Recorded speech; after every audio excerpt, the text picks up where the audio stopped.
Okay, so just getting ready to start. Close your eyes with the intention of listening, with the intention of assimilating the information. And we will start with 3 times Om as we normally do. Join me when you're ready. Om.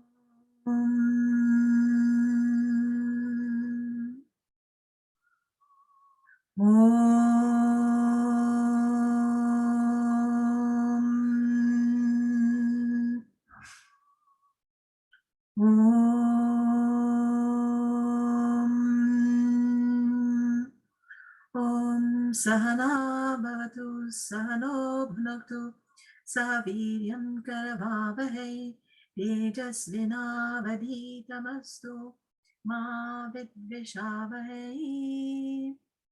Om Sadashiva Samarambham Shankaracharya Madhyamam Asmadacharya Paryantam Vande Guru Paramparam.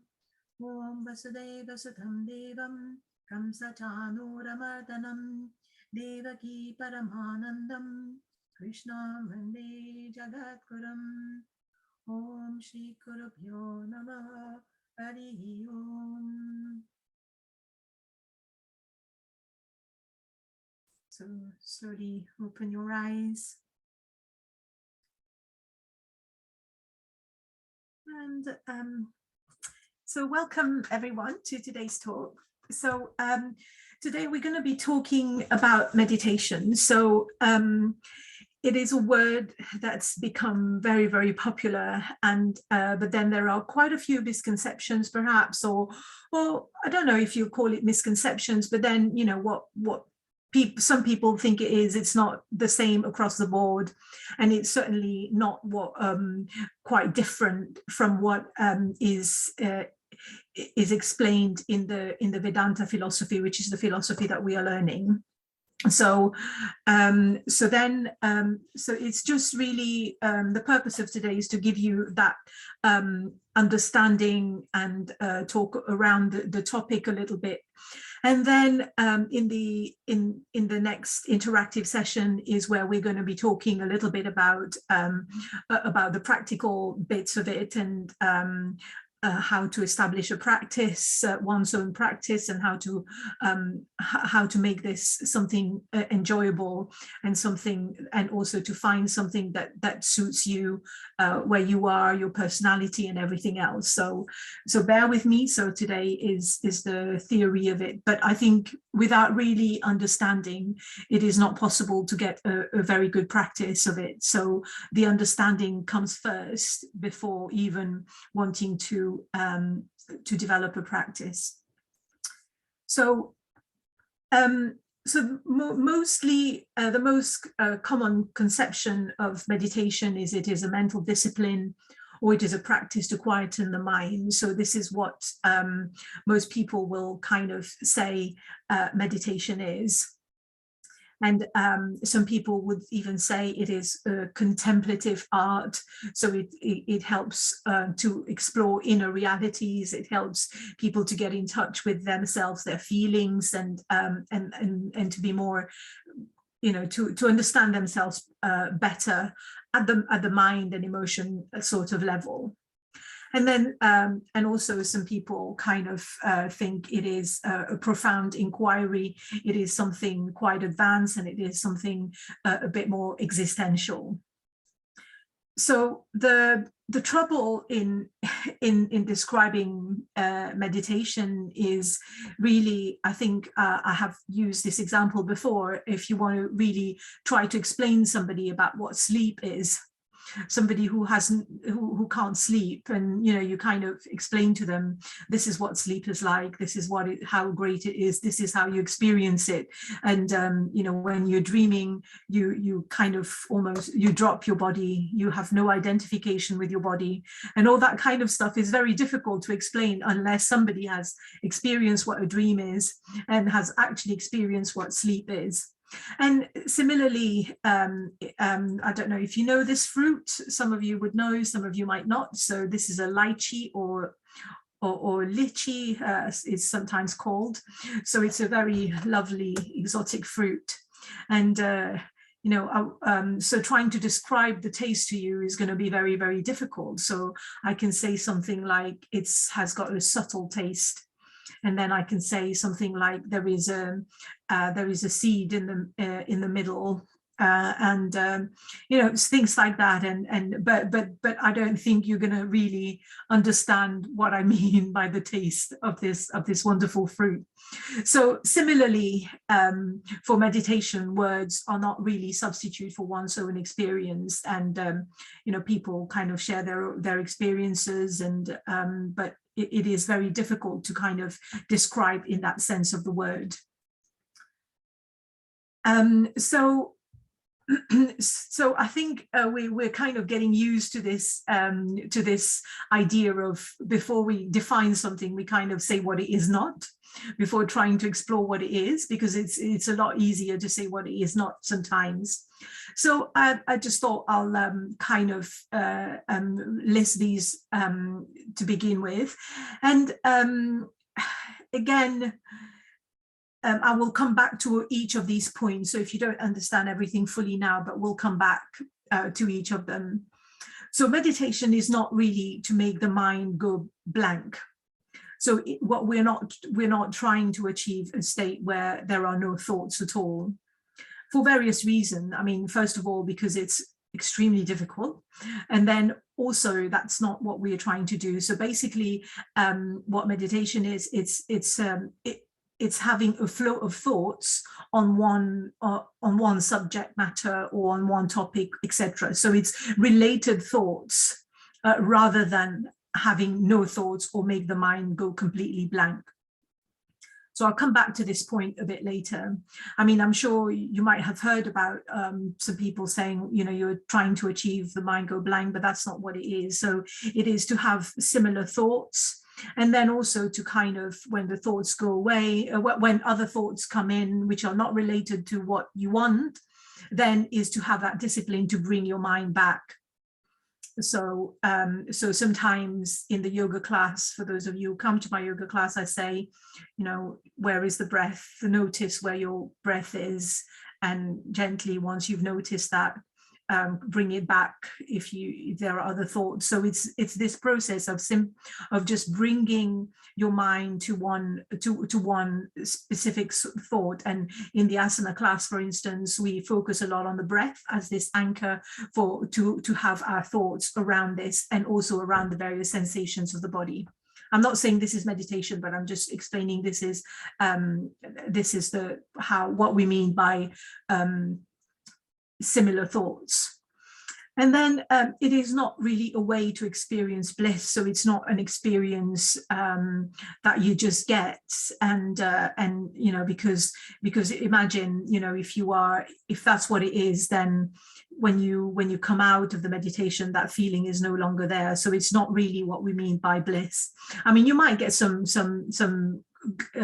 glimpses, some experiences, some things that might feel very, very lovely, and you know, but it's not really that experience most of the time.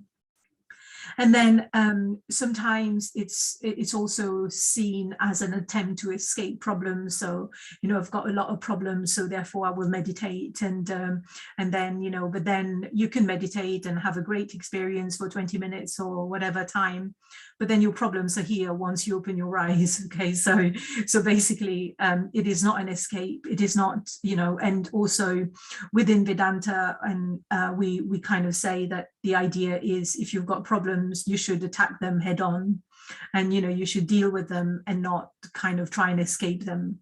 And so And some people kind of say, oh, meditation is a very selfish practice, you know, it's just you and your thoughts, and, you know, and for whatever reason you're doing it. But actually, it is not to be seen in that way, because if for whatever, you know, whatever benefits that the person is getting from the experience is very, very important. And for instance, if you are able to be happy, to feel an inner peace, it's very unlikely that you will do anything wrong.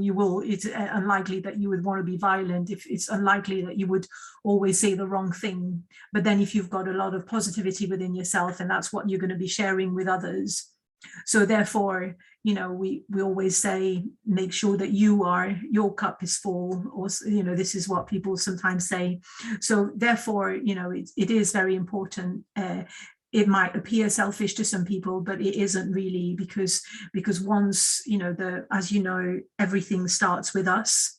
So if we are able to kind of feel all these positive emotions and these positive qualities, then this actually comes through with other people who are there, and it's something that we can actually help others to benefit from our own experiences.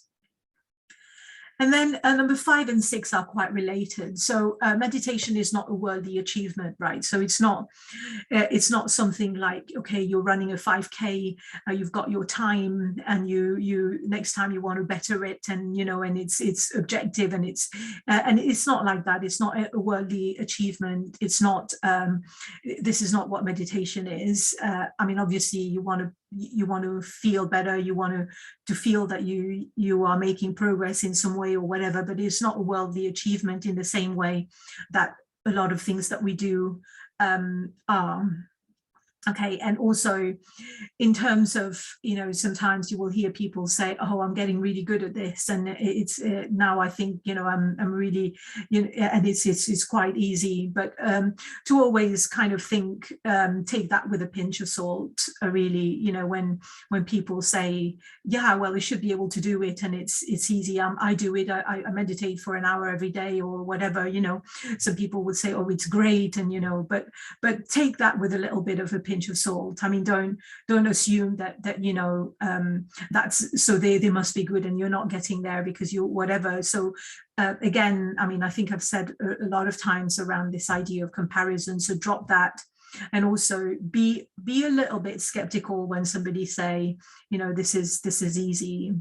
And an example that's sometimes been used to it, you know, if you speak to a smoker and you say, you know, how easy it is to give up smoking, and then somebody says to you, oh, it's really easy, I've given up about 3 times. Okay, so you know they're lying, because, well, you know that is, you know, so that means they've not really given up. Okay, so they've gone back to it if they had to give up 3 times. So it's the same. So again, be very mindful, and be, you know, don't let people who kind of sometimes, I wouldn't say brag, but, you know, are keen to share their experience, and sometimes, yeah, it's not very helpful and it's not very productive for us at all. Okay, so so now this is where it all kind of goes a little bit difficult. So so in common parlance, when we say we are meditating, you know, so people do it for various reasons. So I've kind of put the reasons here on the left. So it's a pastime. It's something people do to make them feel grounded, which is great. So by grounded, we mean, you know, realistic about, you know, and feel it's difficult to explain grounded, but I think you will get it. What I mean is not, you know, a bit more down to earth and a bit more with it, or that kind of thing, which is great. And also some people do it because they want to feel a sense of calm, a sense of peace, and a sense of balance. And some people do it because it reduces stress, so which it might well do.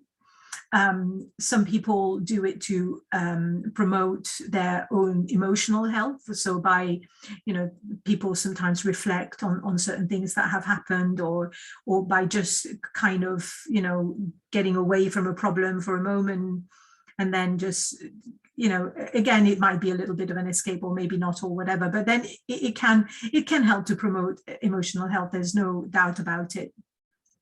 And then some people do it to control anxiety, and I have got a question mark there, only because anxiety is actually a state where the mind is extremely fast and extremely busy. So sometimes, some techniques are really not suitable for people with anxiety, because, if you kind of say, "What's your thoughts?"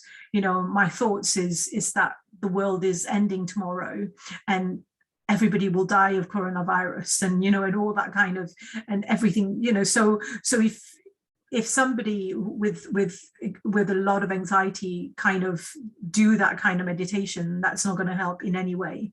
So therefore, I mean, that's the reason I've got a question mark there. It can help, totally, but then also to kind of just beware that it might have quite the opposite effect. And it also enhances self-awareness. So it's this idea of kind of taking a step back and understanding what's happening, noticing what's happening, becoming more aware. So that's also helpful. And then it helps to lower blood pressure through reducing stress and through reducing anxiety, which can result to high blood pressure as well. So all these, people kind of say, yeah, meditate for these reasons, and there is absolutely nothing wrong in that. And that's how, if you just do a little Google search on meditation, you will see these are a little bit what people do it for. And so, as I say, there is absolutely nothing wrong with that, and that's absolutely fine. However, the difference is the word meditation in the Indian scriptures is very, very, very different. And here, the goal of all what we've been looking at is self-realization. So it is actually discovering yourself, asking the question, who am I? And it is discover this oneness. And so we've talked about it. It is I'm not this body, I'm not the mind, I'm not the intellect. I am this consciousness, or this Brahman. And I'm the Atman, and this Atman is also Brahman, if you like. So it's not different from Brahman. So everything we are a manifestation of the divine, and that's who we are, and that's actually. So there are ways of understanding that, etc., etc. But then the point of meditation is actually that final step towards self-realization. That's what is actually meant in the scriptures. So I will now talk a little bit about about two sources from the yogic literature, if you like. So this is about Raja Yoga. So we have looked at that before. So the 8 limbs of yoga, or Ashtanga yoga. So and this is described in Patanjali's Yoga Sutra, so which is a text of about yoga. And so what it says here is that these 8 points, or 8 limbs, is a systematic approach to cultivate a healthy body and a steady mind, which again are required to reach enlightenment. So again, so that everything points to this idea of self-realization and knowing who we are and getting that knowledge.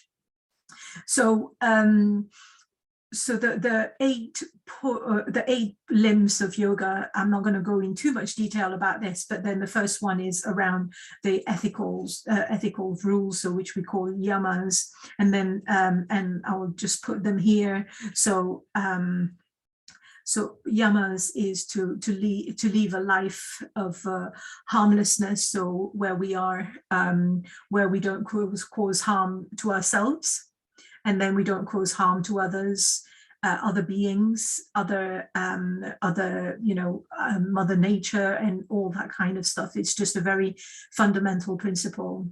And it's more than just not non-violence. So it's a lot of time when we talk, sometimes if you see this word translated, it is like non-violence, but then we're talking about a lot more than physical violence. When we talk about violence, we're talking physical a lot of the time, but here we're talking emotional. It's about your thoughts, it's about what you say, and all these come under this.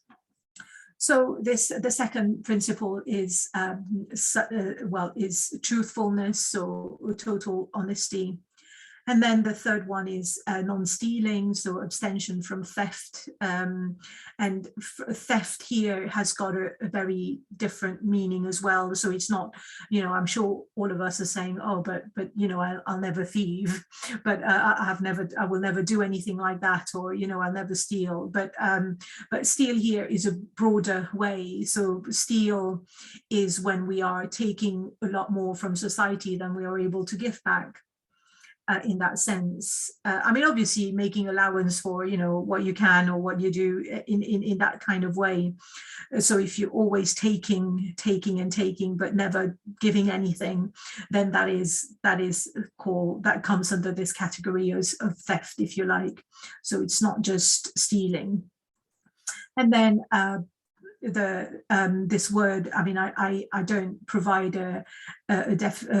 an English translation just because it's problematic. So brahmacharya here means practicing the presence of God, walking in the awareness of the highest reality, and is to learn about this. And it's also controlling our desires, and being aware of our desires, of our tendencies, and potentially restraining them if they are not very, so in the literature, a lot of the time it's about restraint of sexual desires, but it's not just that, it's just a lot wider as well. And it again, not to say that, it's forbidden or anything like that, but it's just, there. And then finally is non-holding, non-greed, not taking anything extra than what we need. And this is very, very important in the modern world, in the consumerist society that we live, where actually everything, where we are,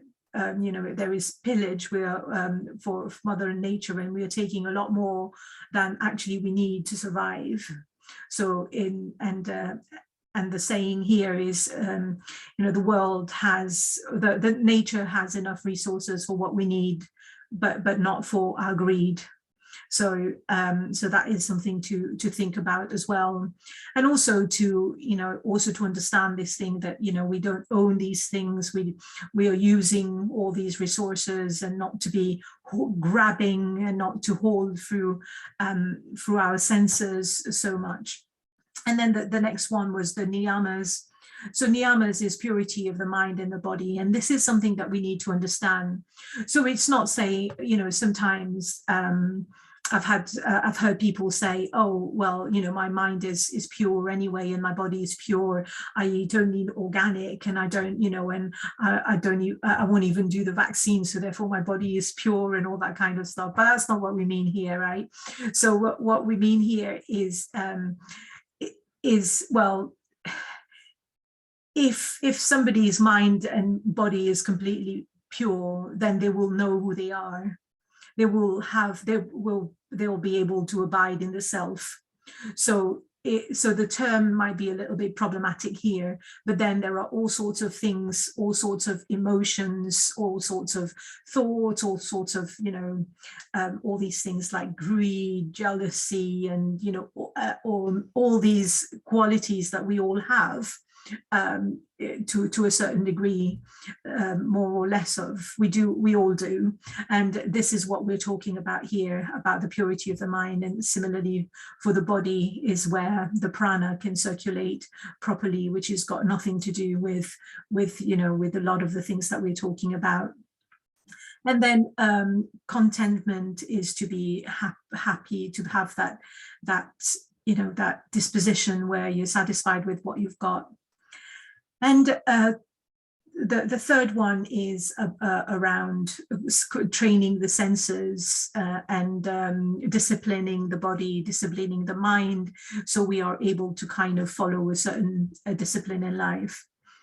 And then the fourth one is where we kind of study the scriptures, we reflect on these words, our understanding of it. And then finally is to practice the presence of the creative source. So these are the two in Raja Yoga. And then the third one is asana. So asana, physical postures that we all do, for instance. But to also remember that the purpose of asana is not, I think I've said that before, is not to have lovely Instagram pictures, is not to have, is not to kind of say, oh yeah, it's not a worldly achievement. Again, it's not something, oh, I've managed to do this. I mean, it's nice to sometimes, don't get me wrong, but that's not the purpose of it. It's a byproduct that sometimes we can indulge in, but that's not the purpose of asana. So the purpose of asana is to maintain a healthy body, for self-realization, and also and the ultimate, sometimes when people ask other teachers, oh, when do I stop doing asanas? And then they say, well, if you can sit for 3 hours to meditate without your body needing to move, then you can stop doing asana. So really the purpose of asana is so that we are able to sit for meditation, and also and then we can also use it to help the mind for meditation, or to still the mind, and that's what it is. And similarly, the pranayam is the same, where we're kind of using the prana, the breathing techniques, so that this circulates freely in the body. And then the fifth one is about the withdrawal of senses, it's called. So basically where we can cut off from our senses. So we can go inside, that we're the first thing that we do when we're trying to go inside is we close our eyes. And the reason for that is because we don't want to because we see so many things, and then the eyes will just move here and there. So therefore, that's why we close the eyes. Similarly, sometimes when you've closed the eyes, but then you can still smell something coming from next door or whatever. So it's really trying to get that control, mastery, if you like, so that we're not giving in fully to the senses. And then comes the practice of concentration. So concentration is to be able to still the mind and to kind of be still. And a lot of the practices that, as we will see later on, of the techniques are actually concentration. So when we say we're observing our breath, and all these are actually concentration practices rather than meditation in this sense. So then there comes meditation. So meditation is when you're actually when you are contemplating on the nature of the self. And that exactly what meditation is. So to be able to do meditation, you need to have done all these almost, and also understand what the self is. And then we're able to do this. And also I have mentioned these 3 terms. So when we start learning about the knowledge of the self, there is the first step, which is about listening. And then the second step is about questioning, understanding, and then the third one is actually this bit where you're contemplating. Okay, so the term I will just mention now, so don't worry if you don't understand any of these terms. So it is, sometimes we say nididhyasan or vichara, so these are the terms that actually this meditation is. So it is taking it is abidance in the self. So and then samadhi is then actually where that happens, that experience of when we know who we really are, not at an intellectual level anymore, but actually we see ourself, the self or the Atman in everyone. Okay, so that's where we are in this in this typology of Raja Yoga in the Yoga Sutra. So then the next one is I'm going to talk a little bit now about Bhagavad Gita, which also gives a nice definition about this. So again, in the Bhagavad Gita, which is another scripture which also talks about a lot of the Vedantic philosophy. So what people say is that the literature is very, very vast, but then the one book that we all will have time to study in our lifetime is the Bhagavad Gita, because it's quite a relatively concise text compared to the vastness of the literature, which people can't do in one lifetime if you were to spend every minute of the day doing it. So in the Bhagavad Gita, what it says is there are these various steps to attain the final state of enlightenment. And the first one is Karma Yoga. So Karma Yoga we have looked at, and we will keep on looking at it in a lot more detail. But in a nutshell, what Karma Yoga does is Karma Yoga is to do actions in a way that is to just do what needs to be done. Okay, so is when we are doing these actions, we're not taking into considerations our likes and our dislikes, and it is what needs doing, and then we do it with love, and we do it with nice feeling. So that is in a nutshell what Karma Yoga is. And also it means that we are part of this universal order, and all the actions that are actually happening through me, through the Creator, really. So these are the two main components of Karma Yoga. So we'll come back to this. And again, well, Patanjali also talks about this purifying our mind and our and here this same, it's the same. It's a different way of saying this similar things, so we need to purify it's called internal instruments, but all what it means is our mind and our intellect. We need to make sure that they are purified and to attain all these virtues. So all these virtues about yama and yamas that we've seen. And so there are a lot more, and actually just living a life where we are in tune with the word dharma, which is righteousness, is in keeping with the universal values. Okay, so which overlaps with what we talked about in the yama and niyama. So basically what I'm trying to say here is that all these scriptures are kind of saying similar things, but then expressed slightly differently, but there is no contradiction there at all. So when we do Karma Yoga, we worked on our likes and dislikes. So when we work on our likes and dislikes, our likes, just the problem with likes is that the absence of like is a dislike. Okay, so if we don't get what we want, then it becomes a problem. And having very strong likes would mean, and as we all know, life is not about all what we like, and that's not what we get in life. So therefore having such strong likes and dislikes in life makes one's mind very agitated, and also prepares one to be disappointed in many ways. And also, if we have likes, even if they are, quite nice likes, or, which apparently at the face of it looks all right, But then what happens is when it comes to meditation, or when it wants to, where we want to engage our mind automatically goes to our likes.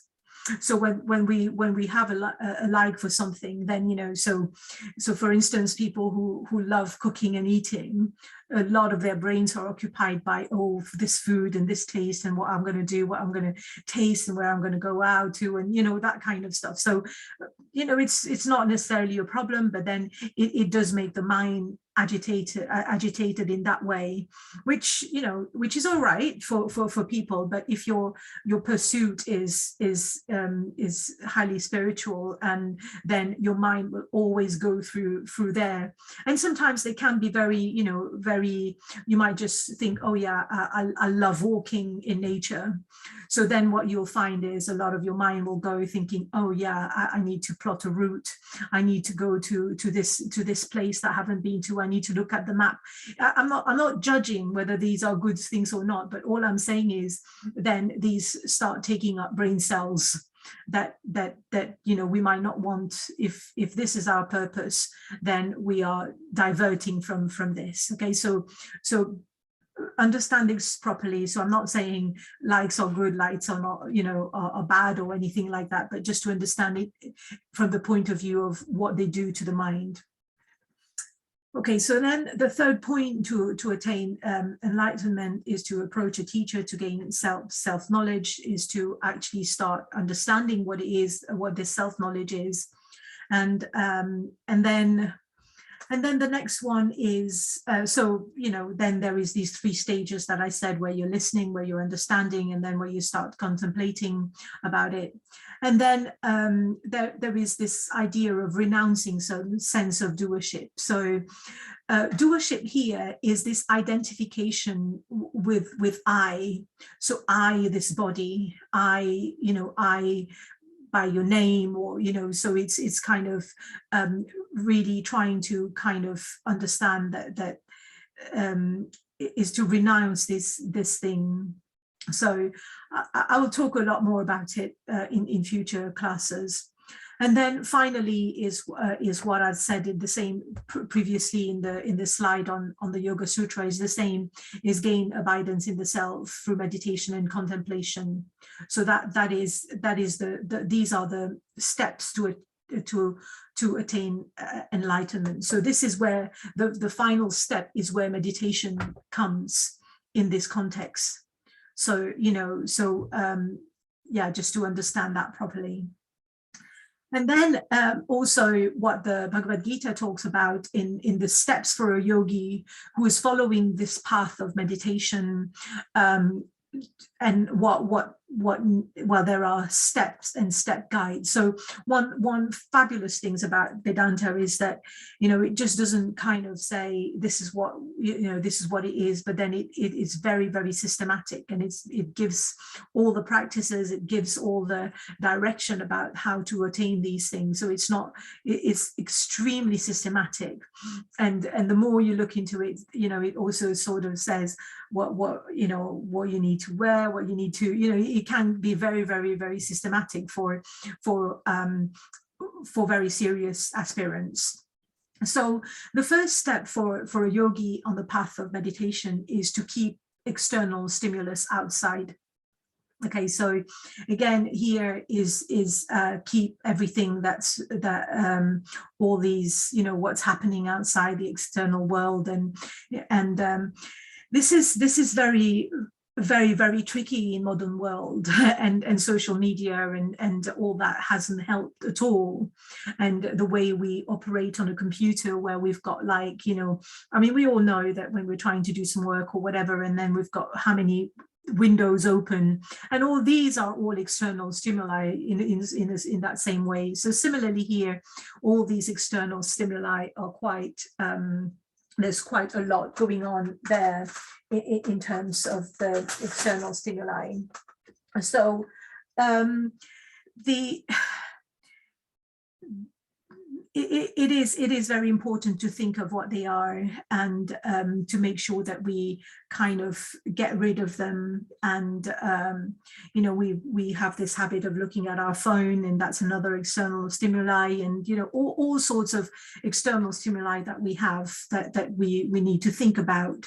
And also you know, when you kind of want to do these things, is to close your eyes so you're not stimulated by your eyes, and then to be somewhere where potentially there's not too much noise, or and that kind of things.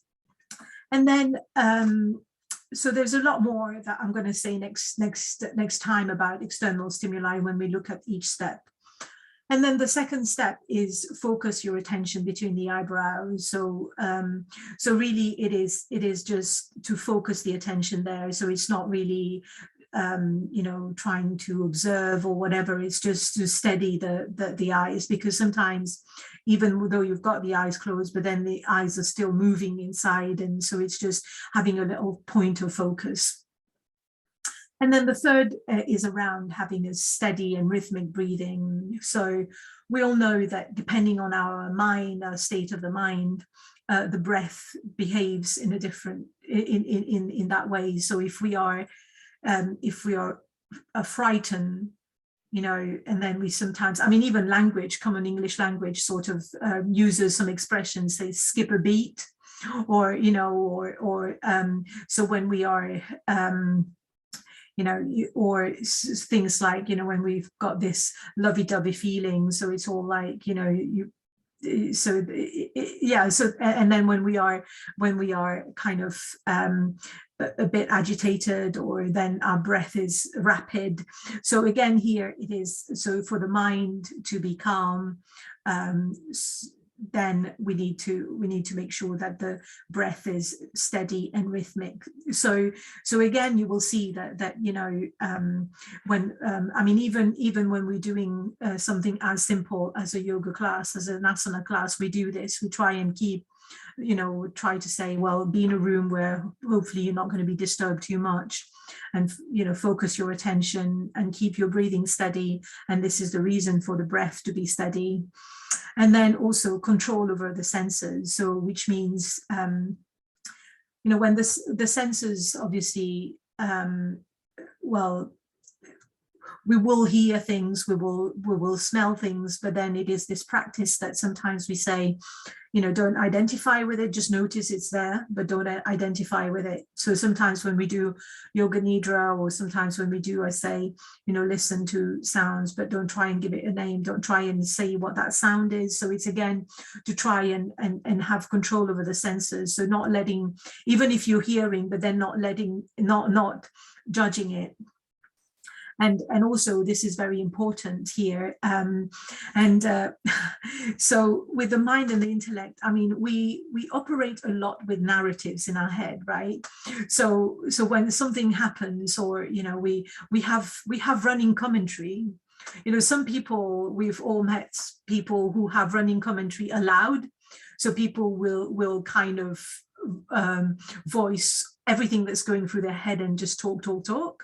And you know, all the things. And then there are some people who kind of, you can actually see that there's loads of, you know, and in comics as well, you can see, like, you know, people having a lot of thoughts, and you know, and all that kind of stuff. So we have this non-stop running commentary where we feel we need to have we need to comment on everything that's going on. We need to kind of make some association. We need to have some opinions. And that's frankly very, very overrated. Okay, so some people think, okay, yeah, if I have an opinion about this, then that makes me look clever, or you know, I need to have a view on these things. But it might be, if you are, you know, if you are sort of, if that's part of your job, but as an aspirant, or you know, that this is not really something that we need. So it's absolutely okay not to have an opinion about something. It's absolutely okay not to know what's going on in the world. It's absolutely okay not to watch all the things that all your friends watch, and all that kind of stuff. And you know, so it is to have that you know, that confidence to say, well, yeah, okay, I'm not interested, and I'm not going to indulge in these, and that's fine. So, and then again, so the next step for a yogi is to become contemplative, is to gain self-knowledge, as we've said. So once you start gaining that self-knowledge, you kind of self-knowledge, you start listening to various good teachers or one teacher. Obviously things are slightly different now, where we've got access to so many teachers, but traditionally it was the one teacher perhaps. And yeah, so once we start doing that, then we start kind of, you know, a lot of the things that we once were interested in or whatever will start disappearing, and we become a bit more contemplative, and we start thinking about these things in a slightly different way. And then, so the step for the yogi on the path of meditation is to have this firm resolve that self-realization is the destination. So really to know that's where they're going, and that's the resolve.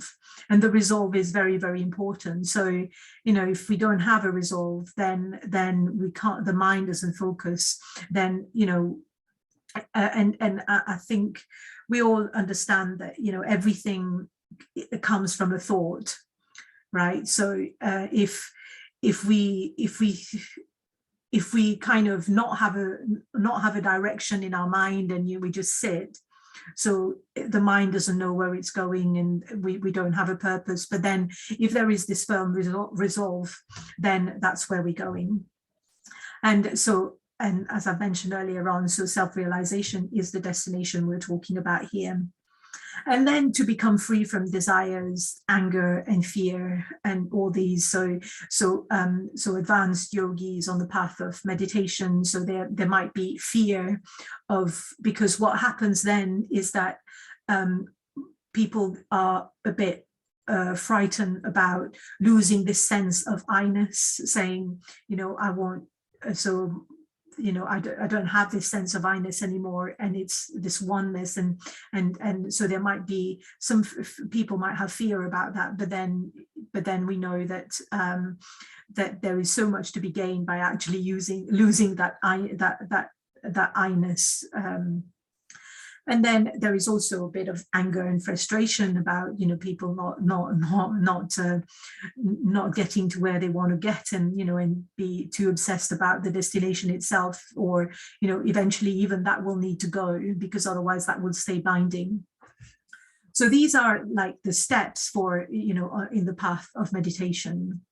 So so then, you know, yeah, okay, I'll stop here. And then, so I just wanted to mention these techniques. So I won't be able to go into all the details of these techniques. So, so I'm not going to, you know, I don't want to sort of start arguing about what's the right terminology for these. So are they practices? Are they all concentration practices, or are they meditation practices? So, you know, I mean, it doesn't really matter. So basically, we just know that you know, if you are a spiritual aspirant, meditation, well, the goal of meditation is self-realization. Otherwise, it's all the others that we've looked at, which is great. As well. So so I'm not going to, you know, get bogged down into definition of whether it's concentration, whether it's meditation, and there are loads of things that loads of very confusing thing out there. So one sort of technique that some of these will ring a bell with you. So some is around is turning within with the use of pranayam with breath control. So we do controlling our breath, observing our breath a little bit, and we do, when we are controlling our breath, obviously we're working with the breath, but we're also focusing. And when we're doing square breath, we also do alternate nostril breathing, and we also do ujjayi, which is the ocean's breath, and also we do soham. So where with that, so where we so and hum means I am. And then there is a second set of practices, if you like, is around concentration, focusing the mind of something. So it could be an external object. So we have done in class things like trataka, where we are looking at gazing at a candle, or we could be gazing at a dot. or we could be gazing at a yantra, which is some other things. And also it could be overcoming some associative thinking, so trying to not make associations with various things. So it is really trying to focus the mind and concentrate. And then a very powerful technique as well is mantra japa. So it is where the simplest way of explaining this is to look is the rosary bead, where people kind of in all cultures people have them, where people use them, and well, in this culture people repeat a mantra. And so again, here there are various techniques of doing things, and again, these things have to be discussed, you know, with a teacher, and not just to kind of just do it as you please.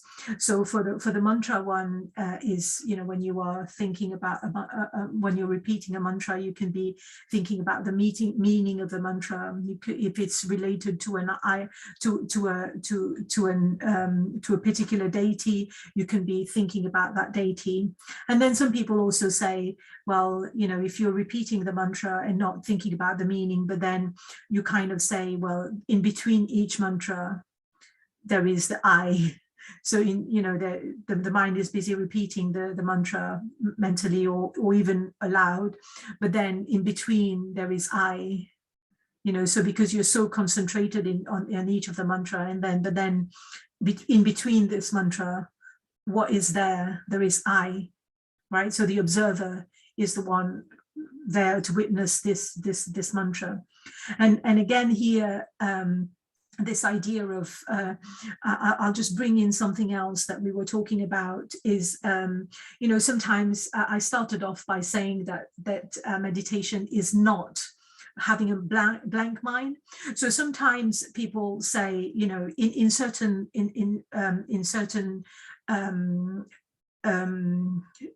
well, in certain cultures or in certain religions, like, you know, people say, well, there is nothing. You know, I mean, I don't know very much about Buddhists, but my understanding is that there's some parts of Buddhism which kind of say, well, there is nothing, so therefore there's complete absence. But then who is, you know, so it's Vedanta doesn't kind of work that way, because it's like, who is experiencing that absence? So there must be, even if there is absence, there must be the subject there. So absence is still the object. It's the absence, you know, it's absence of an object. But so yeah, I just thought I'll bring this here about this idea of nothingness in a way. And then there is also something that we do very often in the asana classes to witness your mind, is to observe your bodily sensation, observe your breath, thoughts and emotions, and just observing. And sometimes I kind of say, don't try and change it, simply observe and just be the witness. And that kind of sensations. And also in Yoga Nidra, we do a lot of this, where we say, well, listen, but don't try and intellectualize it, don't analyze any of those things. And then there is also a growing use of meditation as a therapeutic use of meditation, which is the same with yoga. So yoga as I know it and I teach it, is the traditional sense is it is all in the context of self-realization, but then yoga is also used as a therapy, you know, so we can use some of the techniques to help people who've got asthma can breathe, people who've got diabetes or whatever can use it as a therapy. So but that's slightly different. So similarly here, all meditation or these techniques, whatever we want to call them, there is this trend of using it for therapy, for therapeutic use of it, which again is very legitimate and is brought tremendous well-being to people, and it's great. So there's the psychology of meditation where, you know, people use it to manage difficult situations. So the Buddhists also do that. Where there is the metta bhavana meditation where people, you think about people you have difficulty with and people you love, and so to try and resolve situations. And there is also this idea of inner child. So this is where people have been through things in life, and so dual personality within themselves, and something that they need to go in and resolve. So then people, and it's a lot to do with self-acceptance and around these things. So again, there are all these ways, and also to cultivate new attitudes, and to look at psychological pressures. And then there's also things like emotional growth, and I've talked about trauma, hurt, resentment, developing compassion, coping with grief, even to kind of go through this so you can acknowledge what you're feeling, and which is all very, very important techniques. So it's and then there is so if you like, all these up to number 5 here are all these techniques which are really, really important as well, but it's not around self-realization. So when then there comes devotional meditation, where we are meditating on Ishvara or God, and there's all the symbolism, and there's also this idea where you feel God's presence, you feel that kind of things. And there's also people meditating on their particular deity of their liking. And then finally there is this one, the ultimate, so meditating on the Atma, on who we really are. And there are even for that there are pre-techniques as well. There is something which is called Vedantic meditation, which are guided, where you kind of sit with yourself, and there'll be somebody who will be guiding you again. But so again, these are that should be before, but these are pre-techniques to help people achieve the ultimate. Okay, so to summarize, so I just want to say that there is a slight difference between scriptures, as the scriptural definition of meditation and versus the common definition. And I mean, unless we are scholars, we don't really mind about, we don't have to get boiled down, what is it called, or it's very, very material for most of us, of our purpose, unless you are writing an academic paper on what it is. In that case, have fun. But so for us, what is relevant is to be clear for our purpose. So what are we using it for? And then to choose the practices and according to what we want, so we and there is no looking down on one practice or it's just to kind of be very honest with ourselves and saying, these are the practices for me, and this is what I want to achieve, and this is what I will do as a result. So it is, and then also, there is always, once you've, for instance, the inner child meditation. So some people do it for a while, and then until that problem is resolved, that issue is resolved, and then they don't need to do it anymore. So I've heard people talking about the experiences of doing an inner child meditation, where they find it really, where they cry through it, where they feel very, very sad or whatever. And then, that's indication that you need to keep doing it until you kind of don't need to do it anymore, where when you do it, it doesn't have any effect anymore, or, that means it's not relevant for you anymore, or things like that. So it's really to just know what it is that we want, and then choose our practices accordingly.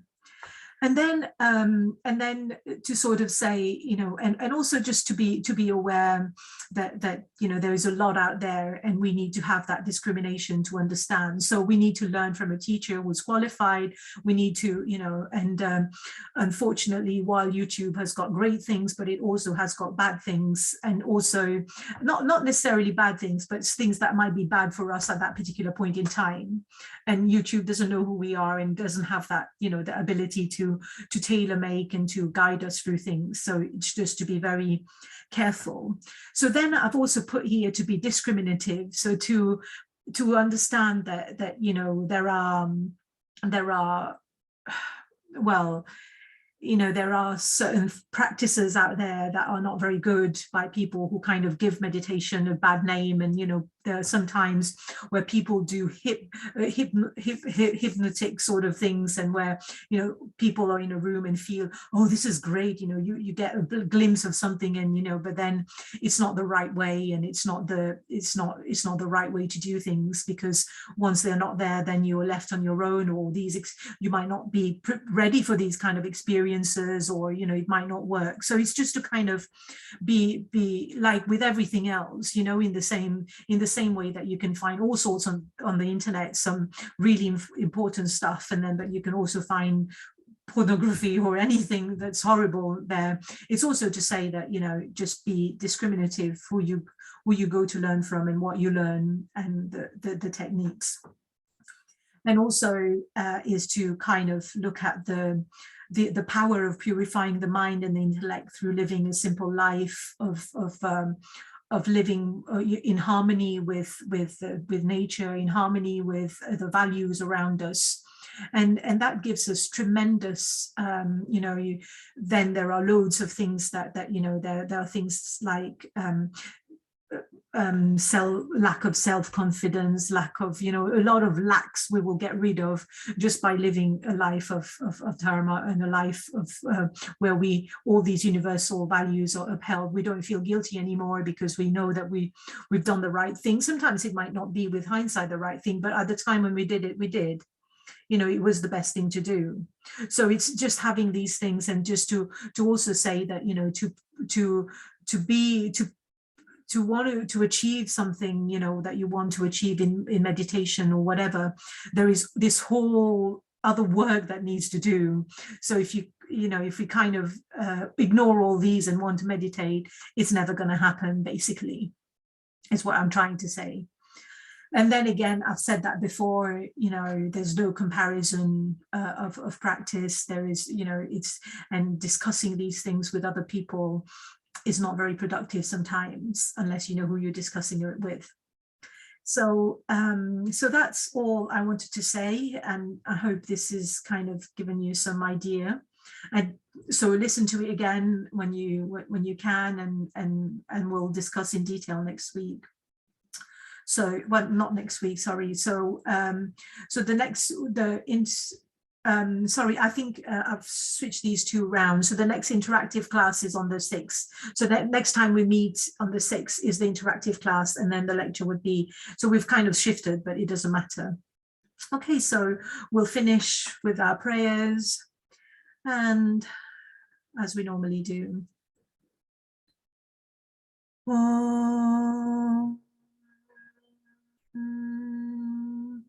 Om Purnamada Purnamidam Purnat Purnamudachyate Purnasya Purnamadaya Purnameva Vashishyate. Om Shanti Shanti Shanti. Harihi Om Shri Gurubhyo Namaha. Harihi Om. So thank you.